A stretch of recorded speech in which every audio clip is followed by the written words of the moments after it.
yun, magandang araw sa inyo mga ka-sisboy.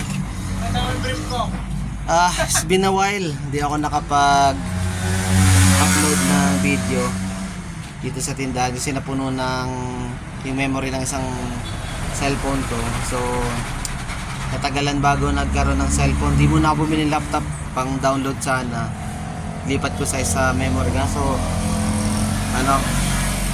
nagkataon ako mo kasi miss ng cellphone. So yun, nagkaroon ako ng cellphone na isa. So yun, update ko lang kayo dito sa tindahan.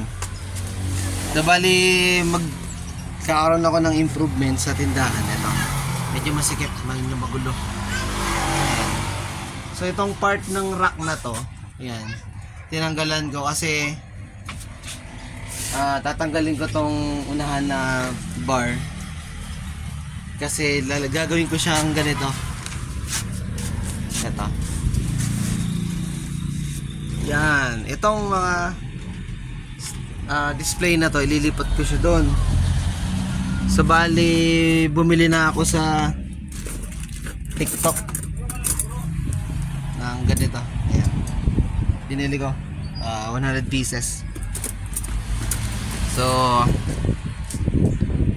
kasi nagandahan ako dito nung nilagay ko siya dito.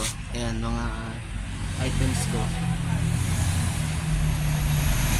nagandahan na ako. So very convenient and kita ng customer pag dito.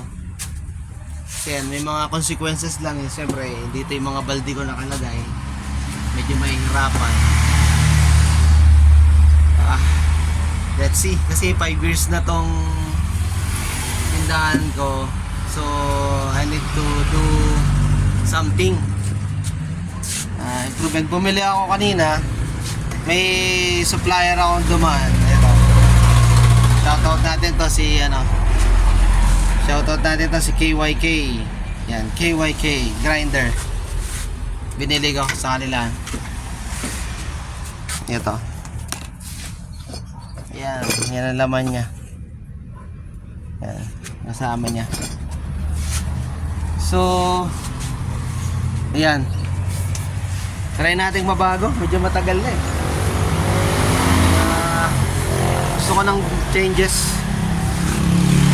Sabi nga, nothing is permanent except change. So must change. Yun, maraming nakamiss sa akin pala. Kasi may mga subscriber ako na pupunta dito sa tindahan at tinatanong kung bakit wala akong upload ng matagal. Ayun nga lang, dahil lang may customer.